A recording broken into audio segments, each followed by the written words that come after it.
희망찬 부활절 아침에 죄와 사망 권세를 이기고 다시 사신 우리 주님의 은총이 여러분과 가정 그리고 우리 교회와 한국교회 위에 특별히 여러 가지 모양으로 고통받고 있는 우리 남북 민족 위에 충만히 임하시기를 주님의 이름으로 축원합니다. 우리 기독교는 부활의 종교입니다. 만약에 예수님의 부활이 없었다면 고린도전서 15장 14절에서 사도 바울이 고백한 것처럼 우리가 전파하는 것도 헛것이요 또 우리가 믿는 믿음도 헛것이 될 것이므로 기독교와 교회는 지금까지 존재할 수가 없었을 것입니다. 그러나 그리스도께서 죽음을 이기고 다시 살아나심으로 말미암아 오늘 우리가 구원받은 하나님의 백성이 되고 영생을 누리게 되었음을 감사하시기 바랍니다. 그런데 불행하게도 세상 사람 중에는 이 부활을 믿지 못하는 이들이 참 많이 있습니다. 그리고 어떤 때는 그런 허황된 이야기 때문에 나는 기독교를 믿기 싫다 그렇게 이야기하는 이들도 있습니다. 저들은 오늘 우리가 신앙 고백을 드린 것과 같이 예수님의 동정녀 탄생과 그리고 죽음, 부활, 승천, 재림 이런 일들에 대해서 거부를 합니다. 그 이유는 뭐냐면 그건 너무 비이성적이고 비논리적이고 비과학적이라고 하는 것이죠. 어떻게 육체관계 없이 생명이 잉태될 수 있으며 또 죽은 사람이 다시 살아나고 또 하늘에 올라가고 또 다시 온다? 이건 도대체 아무리 이해하려고 해도 받아들일 수가 없다고 이야기를 합니다. 그 같은 사람들의 주장은 언론 들으면 굉장히 타당성이 있고 또 합리적인 이야기처럼 들려지죠. 그러다 보니까 이제 성경의 내용을 자기의 지식과 경험을 통해서 확증하려고 하는 시도가 역사적으로 계속해서 있어져 왔습니다. 예를 들면 예수님의 부활에 대해서도 어떤 이들은 시체 도난설, 예수님이 진짜 부활한 게 아니라 제자들이 몰래 밤에 와갖고 훔쳐다가 갖다 놓고는 예수 부활했다 그리고 거짓말을 퍼쳤다는 것이죠. 또 가사설, 예수님이 진짜 십자가에서 죽은 게 아니라 잠시 기절했다가 시원한 굴 속에 들어가서 다시 제정신이 돌아와서 스스로 살아나간 것이다. 그런가 하면 또 환상설, 그 여인들이 예수님을 사모하다 보니까 이렇게 착각을 해가지고 헛개비를 본 것이다. 그리고 마지막에 탐요설, 이것은 새벽 미명에 어두컴컴한데 무덤을 찾아갔다가 남의 무덤에 빈 무덤에 잘못 찾아갔던 것이다. 이런 식으로 합리화시키려고 하는 시도가 계속해서 있어 왔습니다. 오죽하면 예수님의 제자 도마도 내 눈으로 직접 예수님의 손에 못자국 보고 또 예수님의 창자국을 내가 직접 만져보지 않고는 믿을 수 없다 이렇게 말했겠습니까? 오늘 본문에도 보면 선뜻 예수님의 부활을 믿지 못했던 예수님 주변의 인물들의 이야기가 기록되어져 있습니다. 1절에 보면 안식일이 지남에 예수님이 금요일 날 세상 떴거든요. 그러니까 오늘로 말하면 금, 토, 토요일이 안식일입니다. 그리고 바로 오늘 주일 부활절 날 예수님이 이제 다시 살아나신 것인데 그때 막달라 마리아와 야고보의 어머니 마리아와 그리고 살로메라고 하는 세 여인이 예수님의 무덤을 찾아갔습니다. 그들의 이름은 바로 앞에 15장 40절에도 나오는데요. 예수님이 십자가에 달려 죽으실 때에 다들 제자들은 예수님 곁을 떠났지만 멀리서나마 예수님의 십자가를 달리시는 모습을 보면서 눈물을 흘렸던 여인들이 바로 이 세 사람이었습니다. 그들은 이제 사흘이 지나 예수님의 몸에서 부패되어 냄새가 나는 그런 관례를 따라서 이제 향유를 가지고 가서 그 몸에 발라서 예를 표하려고 갔던 것이죠. 그런데 막상 무덤에 도착해 보니까 커다란 돌문이 열려 있는 것을 보고 깜짝 놀라게 되었습니다. 그 여인들이 무덤 안에 들어가 보니 흰옷을 입은 청년, 이게 즉 천사죠. 우편에 앉아 있는데 그가 말하기를 놀라지 말라. 너희가 찾는 나사렛 예수는 살았고 여기 계시지 아니하니라. 보라, 그를 두었던 곳이니라 라면서 빈 무덤을 가리켰습니다. 즉 예수께서 부활하셨음을 여인들에게 전해 주셨습니다. 여러분, 이 여인들이 시체의 향유를 바르기 위해서 무덤을 찾아갔다는 사실은 그것은 곧 예수님의 죽음만을 생각한 것이고 예수님의 시신만을 생각했던 겁니다. 특별히 3절에 보면 누가 우리를 위해서 무덤의 저 큰 문을 열어주지? 라면서 여인들끼리 대화하고 있는 모습을 보면 중요한 거는 예수님 시신을 볼 수 있도록 저 문에 들어가야 된다고 하는데 관심이 있었지, 예수님이 살아났다는 것은 꿈에도 상상 못했던 것이죠. 그런가 하면 5절에도 보면 열린 그 무덤 안으로 들어가서 천사를 보자 소스라치게 놀라서 떨고 있는 모습을 보면 이 여인들에게는 애초부터 부활에 대한 기대도 믿음도 존재하지 않았음을 알게 됩니다. 그 여인들의 관심사는 오로지 예수님의 시신, 그리고 시신에 우리가 향유를 바르는 것에만 집중되어 있었지, 주님이 다시 살아난다, 이것은 아예 상상조차 하지 못하고 있었다는 것이죠. 앞서 말씀드린 것처럼 이 여인들은 예수님이 살아생전에 예수님을 극진히 사랑했던 사람들이고, 또 예수님 곁에서 가르침을 받았던, 소위 말하면 믿음이 강한 자들이었습니다. 최강의 믿음을 지닌 자들이었어요. 그럼에도 불구하고 천사가 예수님의 부활의 소식을 알려주었음에도 8절에 보면 몹시 놀라 떨며 나와 무덤에서 도망가고 무서워하여 아무에게도 아무 말도 못하고 있었다는 것은 그녀들의 그 믿음이 강한 것 같지만 사실은 연약한 자리에 놓여 있음을 입증하는 것입니다. 우리가 교회 생활 제법 하고 직분도 맡아 생활하다 보면 내가 이만하면 믿음이 괜찮고 강하다라고 여길 때가 있지만, 사실 조그마한 사건이나 조그마한 문제 때문에 우리의 믿음이 얼마나 쉽게 흔들리는가를 보면서 내가 참 연약한 믿음의 소유자구나 하는 것을 때때로 느낄 때가 있습니다. 평소에 그토록 예수님 사랑하고 그토록 예수님 곁에서 말씀을 들으며 예수님과 함께했던 여인들임에도 불구하고 그들은 마땅히 예수님이 평소에 말씀하신 것처럼 예수님이 얼마든지 하나님의 능력으로 다시 살아났다 하는 사실을 믿어야 될 텐데, 그 믿음을 지니기 이전에 인간인지라 육적인 생각 때문에 의심하고 두려워하고 도망가는 그런 연약한 자리에 놓여 있었던 것을 보게 되는 것입니다. 여러분, 오늘 우리의 믿음이 어떤 상태에 놓여 있는가, 우리는 수시로 자신을 돌아보아야 합니다. 그냥 일반 상식에 머무는 믿음은 그것은 믿음이라고 말할 수 없습니다. 육적인 차원에 서 있는 믿음도 엄밀한 의미에서 진정한 믿음이라고 말할 수가 없습니다. 이 모든 것들을 뛰어넘는 그 영적인 믿음으로 날마다 더욱더 강하게 무장하는 우리 성도 여러분들이 되시기를 바랍니다. 마침내 예수님은 9절에 벌벌 떨고 있던 막달라 마리아에게 직접 부활하신 몸으로 나타나셨습니다. 지금까지는 그냥 부활했다는 소식만 들었지 직접 예수님의 부활체를 본 사람은 없었어요. 그런데 제일 먼저 막달라 마리아에게 나타났습니다. 이 막달라 마리아가 누구냐? 성경은 이어서 부연 설명을 하기를 과거에 7 귀신이 들렸다가 고침받았던 여자였다. 그 이후에 막달라 마리아가 어떻게 했겠습니까? 예수님을 따라다녔죠. 그리고 예수님 사역에 봉사하고 섬기는 일을 감당했던 여인이었습니다. 그런데 이 막달라 마리아가 이제 부활하신 예수님을 직접 눈으로 보자 10절에 보면 단숨에 달려가서 슬픔 가운데 울고 있던 소위 예수님을 따르던 무리들, 제자들에게 주님이 부활하셨습니다, 내가 직접 목격했습니다 라고 전했습니다. 여러분, 이 같은 소식을 전해들은 무리들의 반응은 어때야 되겠습니까? 갑자기 막 울음을 그치고 서로 부둥켜 안고 할렐루야, 드디어 예수님이 부활하셨다라고 반겨야 할 텐데도 불구하고 웬걸 11절에 보니까 그들은 예수께서 다시 살아나셨다는 소식과 마리아에게 나타내 보이셨다는 사실을 전해 듣고도 믿지 아니하니라. 안 믿었어요. 무슨 소리야, 어떻게 예수님이 지금 살아난 무덤에 계시지, 이렇게 거부했던 거죠. 그 이후에 부활하신 예수님은 12절에 보면 시골길로 내려가던 두 제자, 이게 바로 엠마오로 가던 두 제자입니다. 그들에게 또다시 직접 나타내 보이셨습니다.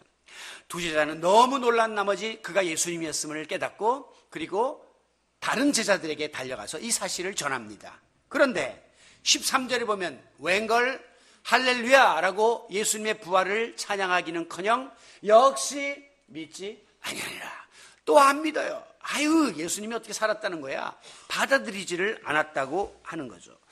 여러분, 예수님의 그 부활을 지금 3명을 통해서 전해진 거거든요. 첫째는 막달라 마리아를 통해서 전했고, 그 다음에 이번에는 엠마오로 가던 두 사람, 그러니까 총 3사람이 전했으면 한 번쯤 기대를 해야 될 거 아니에요. 아, 정말 무슨 일이 벌어졌구나, 참 우리의 상상을 초월하는 일이 벌어졌구나, 이렇게 믿음으로 화합해야 될 제자들임에도 불구하고 무슨 소리야, 안 믿고 역시 믿지 않는 이런 불신의 모습을 보이고 있습니다.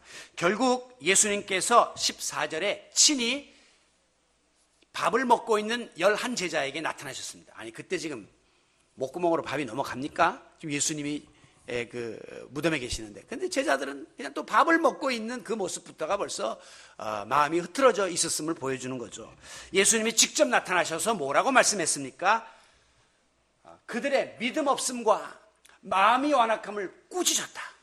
이는 자기의 살아난 것을 본 자들의 말을 믿지 않았기 때문이다 라고 말씀합니다. 여러분, 믿음이 없는 것과 이 믿음이 없다는 말을 영어 성경에서는 lack이라는 단어를 쓰고 있는데, 이것은 믿음이 결핍되어 있다는 거예요. 부족하다는 거예요. 제자들이 아예 믿음이 없지는 않았겠죠. 3년이나 예수님을 따라다녔는데, 그러나 그 믿음이 분량에 차지 못해서 부활을 용납할 만큼 차있지 못하는 믿음의 결핍 현상. 오늘 저와 여러분이 아예 믿음이 없으면 주일날 이 화창한 날 여기까지 나올 리가 없죠. 믿음은 있죠. 그런데 그 믿음이 예수님의 그 수준에 화합할 만한 믿음의 자리에 지금 도달하지를 못하고 있기 때문에 우리가 때때로 연약한 자리에 머물 때가 많은 거예요. 그럼 믿음이 왜 없는가? 그것은 바로 마음이 완악하기 때문이에요. 즉 우리의 마음이 돌짝밭 같고 가시덩굴 같아서 이게 굳어져 있기 때문에 하나님의 말씀을 듣고도, 부활의 복음을 듣고도 반응하지 않고, 그리고 그것을 받아들이지 못한 거죠. 그래서 결국은 예수님이 이 믿음 없음과 마음이 완악함을 책망하셨습니다. 오늘날에도 불신자들은 물론이거니와 소위 예수를 믿는다고 하는 신앙인들 중에도 예수님의 부활에 대해서는 고개를 갸우뚱거리는 사람들이 간혹 있습니다. 정확한 수치는 알 수 없으나 전체 기독교인 중에서 적지 않은 기독교인들이 다른 거는 몰라도 이 부활, 승천, 재림에 대해서는 의구심을 갖고 있는 사람들이 있다는 겁니다. 저는 실제로 그런 교인들을 만나본 적이 있습니다. 과거에 어떤 분이 와서 목사님 저는 사도신경을 할 때마다 이 앞에 부분 예수님의 공생의 3년의 삶은 내가 그대로 받아들이고 인정하겠는데 그가 죽었다가 살아났고 부활했고 다시 오신다는 이 부분에 대해서는 나는 용납이 안 됩니다. 이렇게 반쪽 믿음을 고백하는 사람을 만난 적이 있습니다. 여러분, 일설에 의하면 기독교인들 중에 연초 같은 때에 혹은 어려운 일을 당할 때에 소위 점집을 드나드는 사람들이 있다고 하는 이야기가 나옵니다. 그 통계가 거의 점집에 오는 사람 중에 30% 정도가 교인들이다라고 하는 점쟁이들의 통계가 있거든요. 여러분, 교회 나온다고 다 구원받고 교회 나온다고 다 부활신앙을 소유한 것이 아니라는 것을 미루어 짐작하게 할 수 있는 부분입니다. 신앙생활 하면서도 그런 다른 곳에 가서 기웃거리는 30% 정도의 사람들은 얼마든지 존재할 수 있다는 거죠. 그런데 여러분, 심지어 목사들 중에도 부활을 믿지 못하는 자가 있다는 것을 여러분들이 믿겠습니까?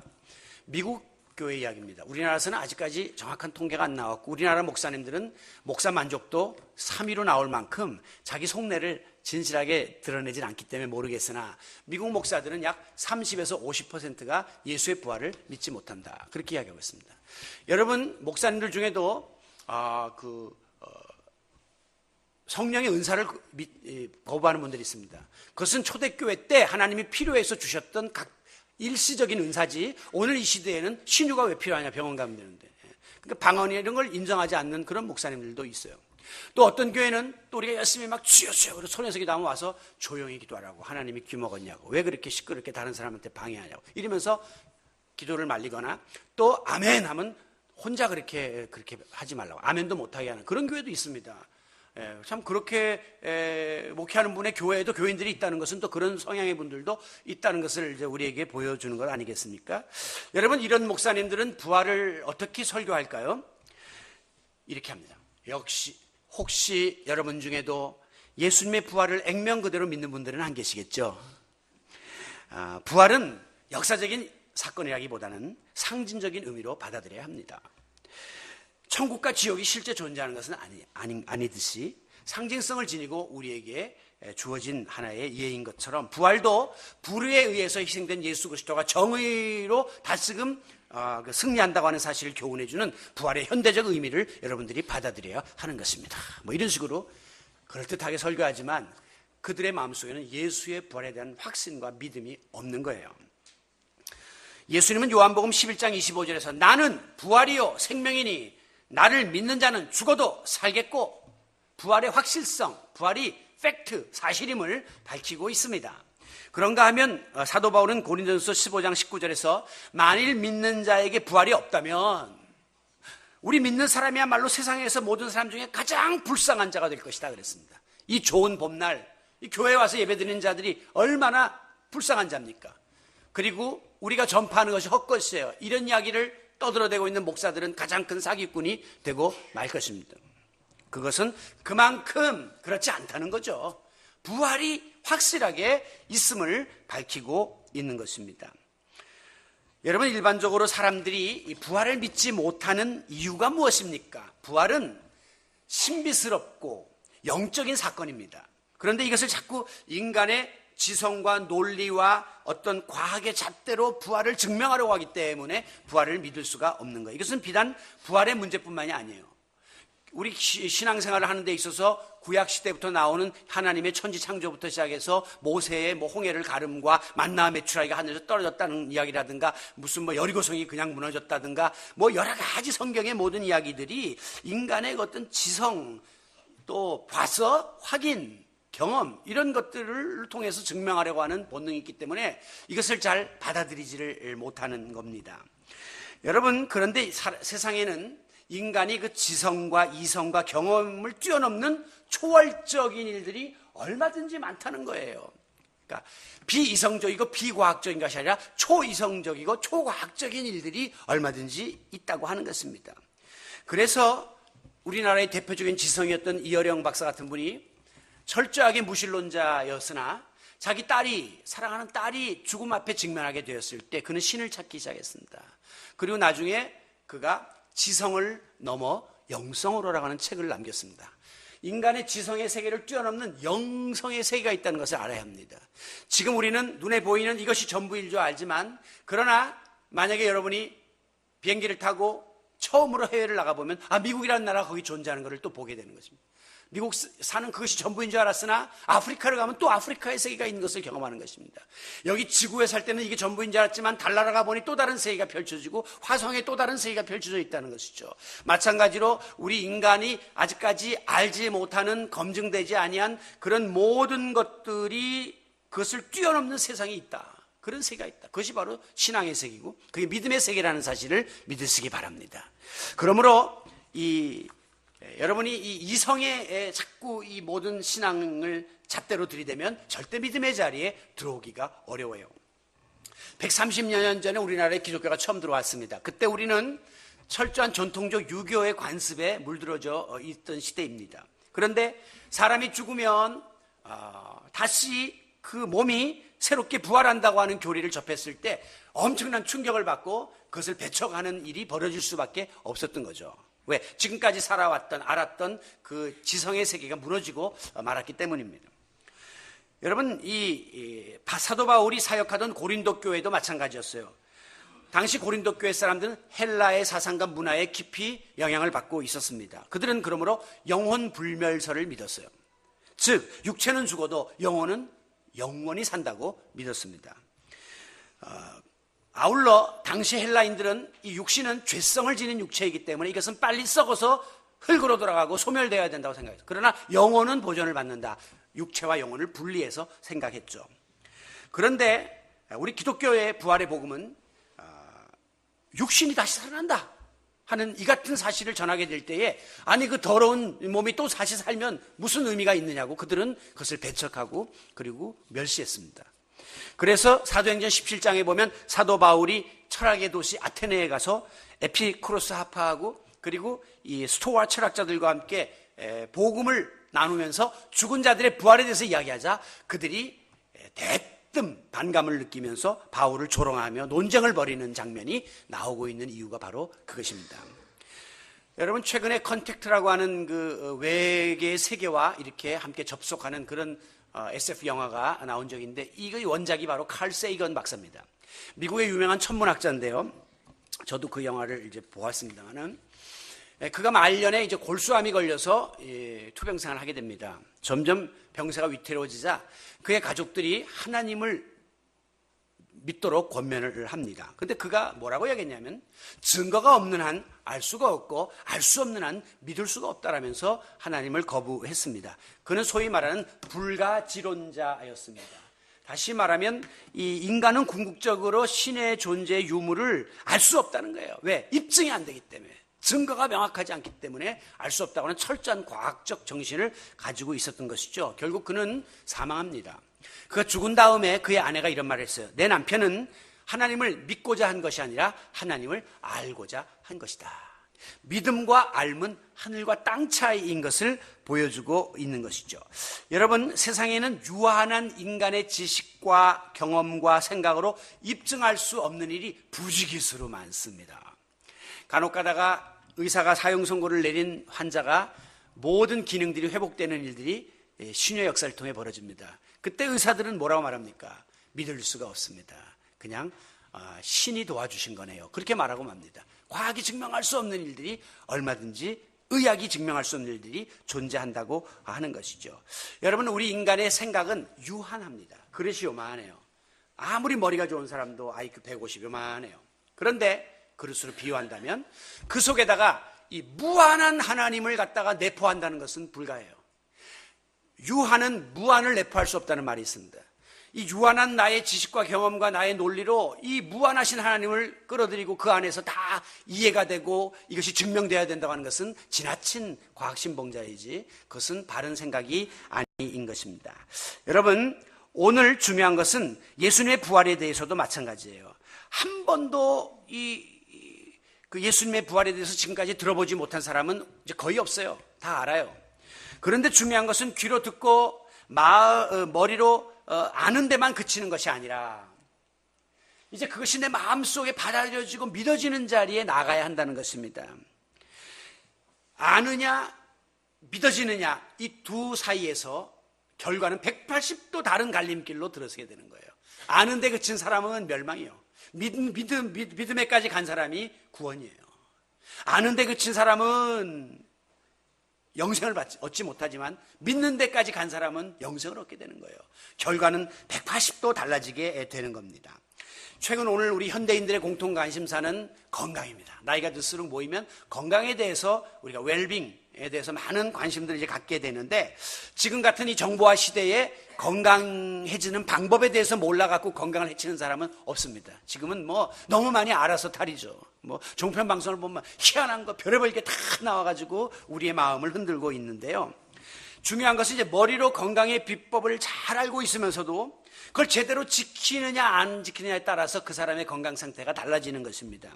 간혹 가다 보면 의사 선생님들이 처방을 내리면서 지금 위가 나쁘시니까 짠 음식, 쓴 음식, 단 음식 자극적인 거 잡수지 마시고 식사 규칙적으로 하시고 스트레스 받으시면 안 됩니다.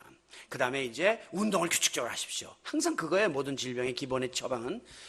근데 그게 오늘 이 시대에 스트레스 안 받고 일하는 사람이 어디 있으며 저렇게 규칙적으로 아무 일도 안 하는 사람이 아닌 다음에 식사를 어떻게 맞출 수 있으며 하겠습니까? 그래 이제 선생님 그런데요 이게 참 어렵네요. 근데 선생님은 그게 되나요? 그러면 저도 잘 못하죠. 의사들도 못해요. 자기들도 못하면서 원리적인 이야기 아는 것을 전해줄 뿐입니다. 그러나 정말 내가 건강의 문제가 절박하고 또 내가 알고 있는 이 건강의 요법이 유익하다는 확신이 있는 사람, 믿는 사람은 누가 뭐라든지 개의치 않고 아무리 힘들어도 그 건강을 지키기 위해서 그 비법을 실천하는 겁니다. 아무리 바빠도 자기가 아는 그 비법을 실천하고 아무리 남이 콧방귀를 껴도 나는 그것을 실천해요. 그래서 저는 심지어 오줌요법 자기 소변으로 그것을 걸러서 마시는 분도 보았고 그것으로 얼굴을 바르는 분도 봤습니다. 그러면서 목사님 얼굴이 허해졌죠. 눈이 끼래지더라고요. 허해지는 게 아니라 누래지더라고요. 어쨌든 그렇게까지라도 자기가 신봉하는 그 믿음에 대해서 지키려고 하는 의지를 가지고 있는 거죠. 마찬가지입니다. 예수 그리스도의 부활을 믿지 않는 사람에게는 부활이 아무런 자기와 상관이 없는 허황된 하나의 해프닝으로 여겨지지만 그러나 주님의 부활이 나의 부활로 연결됨을 믿는 자에게는 부활은 내 일생일대의 위대한 사건이고 내 앞날에 매우 의미 있는 사실로 다가오게 되는 것입니다. 예수님의 부활을 나의 부활로 100% 확신하고 받아들이게 만들어주는 연결고리가 있으니 연결 통로가 있으니 그것이 바로 믿음입니다. 믿음.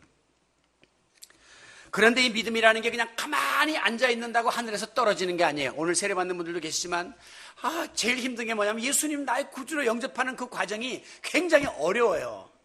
그래서 이제 그 부분이 잘 안 되는데, 여러분, 믿음은 여러분이 신앙생활 오래 했다고 그냥 주어지는 것이 아니에요.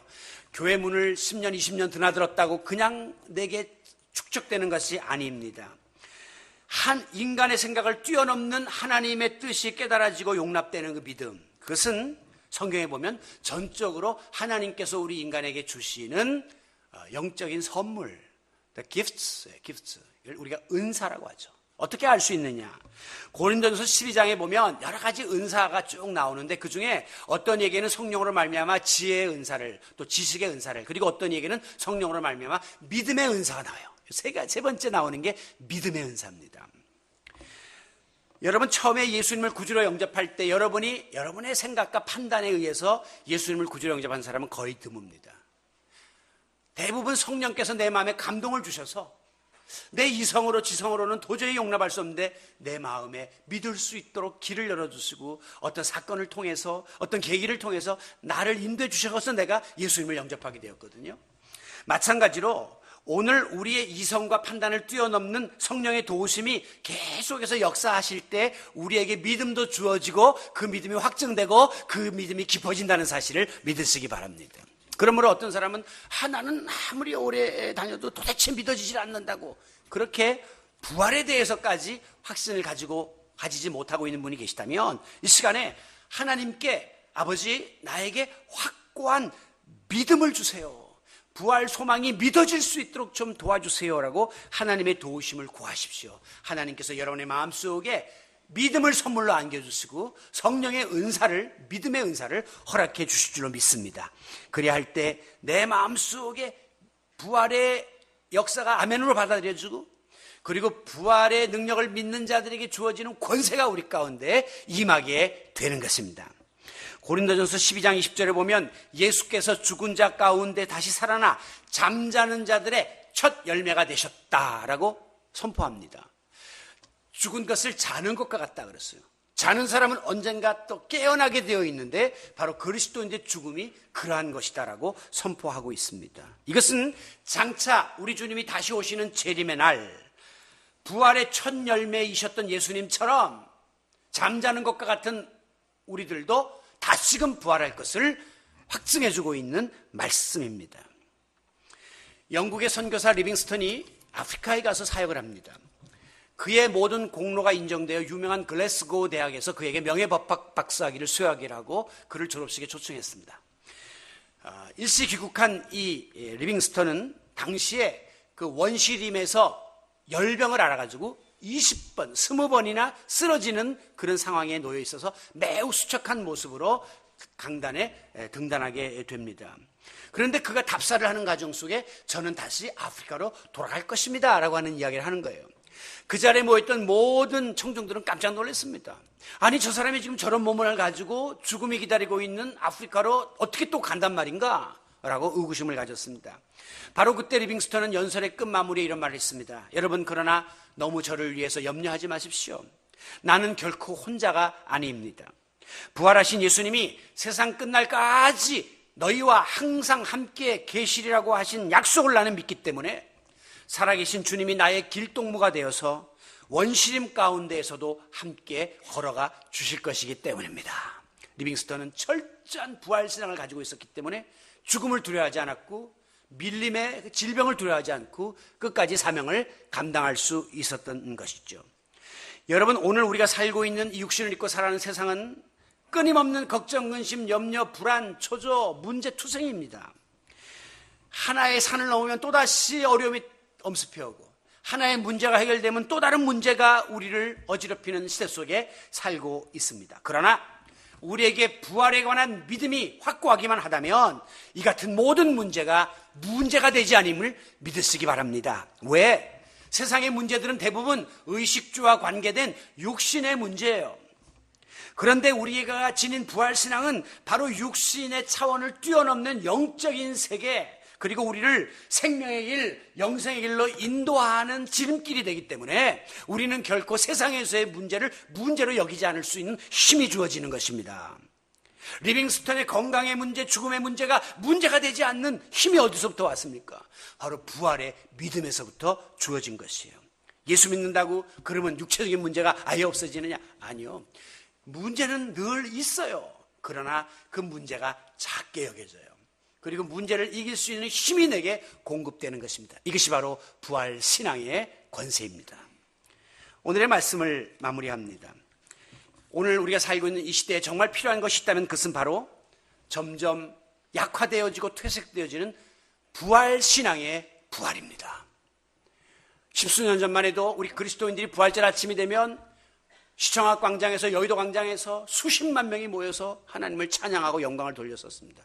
지금 오늘 새벽 명성교회에서 그냥 그 교회 교인만 해도 꽉 차는 그런 수준에서 한국교회 전체 연합 새벽 기도를 드렸습니다. 이제 더 이상 현대 교인들에게 부활 신앙에 대한 어떤 기대나 소망 같은 것이 많이 약화되어 있다는 증거죠. 왜? 이 세상이 너무 좋은 거예요. 뭐 다시 앞날을 내다보고 소망을 갖는 것보다 내가 살고 있는 이 현장에서 즐겁게 살고 싶은 현실주의적인 그런 유혹에 우리가 점점 빠져들고 있기 때문입니다. 오늘 이 시대에 도도히 흐르고 있는 이성주의, 세속주의, 과학주의, 인본주의, 이 같은 강력한 도전에 맞서서 우리의 부활신앙을 되살려야 합니다. 그리야 할 때 썩을 것이 썩지 아니할 것을 입게 되는 부활의 믿음이 확고해지고 그것으로 인하여 부활신앙을 지닌 자들에게 주어지는 축복이 임하게 될 것입니다. 아무쪼록 우리가 육신을 입고 살아가는 이 현세 속에서도 우리는 주 안에서 날마다 모든 면에서 되살아나는 소생과 부활의 특권을 누릴 뿐 아니라 장차 주님이 재림하시는 그날 우리 가운데 한 분도 빠짐없이 부활의 몸으로 영원한 하나님 나라의 백성의 특권을 누리는 성도 여러분들이 되시기를 사망 권세를 이기고 부활의 첫 열매가 되신 예수 그리스도의 이름으로 축원합니다.